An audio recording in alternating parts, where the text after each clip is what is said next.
Hi guys, it's Jacob from Stringbuzz here, stringbuzzworld.org being a music journalism site, links are in the description down below. And we have a brand new song review for you today, and it's of Sub Focus's latest track, Love Divine. I'm going to refer to the original article as I usually do for these videos, so I hope you enjoy. And before we dissect this track in particular, I can say this firmly and confidently about this song. We finally have an electronic song in 2016 that I can actually applaud. As you all probably know if you've been following the site or even following the YouTube channel, I've really had a hard time listening to electronic music this year, simply because of how basic and cliche it's become. This is largely down to a stateside influence on Eurobeats, but luckily Sub Focus has risen to the top with this absolute beast of a track. I felt some real 80s vibes in here, and I'm talking the serious stuff too, like Black Box and CeCe Pennington. Definitely recommend you check them out. This track is catchy, it's up-tempo, it's brooding, and it's unique. Everything I've been craving in the electronic genre all year. Now, Sub Focus as an act has had a solid 2015, but I think he was often overlooked for the likes of Philip George and Chris Gresswell. Heck, you could even throw Tashami in there too for chart success.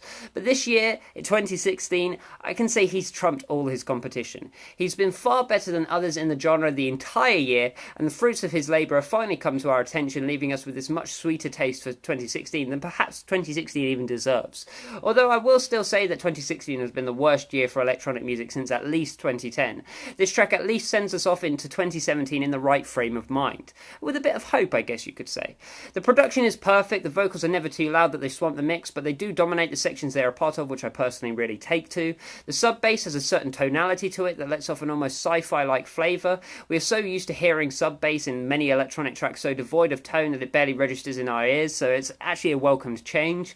The synths used are surprisingly catchy, and I would like to hear them perhaps a little louder in the mix next time, just because I'm a big fan of that. The drums have an aura of ambience and atmosphere around them, which is very different to your usual electronic beat house track. But again, I love this change of approach. It did remind me a lot more of orchestral type mixing of their percussion, which is really strange, but it works so well because you usually have drums mixed to your foreground, especially when it comes to house, and I do like this change. It's different, it's unique. Musicality wise, all I can really say is that it's both high octane and intelligent. It never stoops to cliches and is far from being predictable. It bounces from minor to major in the same bar, yet it never comes across as disjointed or clunky. My only real issue is that it's not quite long enough. I would have liked to hear a variant section added just to push the runtime up to say 4 minutes or so, but that's just personal preference. All in all, a great beat house track and very reminiscent of the great material we were given last year. It's a standout effort and I'm immensely impressed. So I gave this one a G rating of 8 out of 10. If you enjoyed this video, then please leave a like, subscribe to see more, and I'll see you around next time. Bye bye.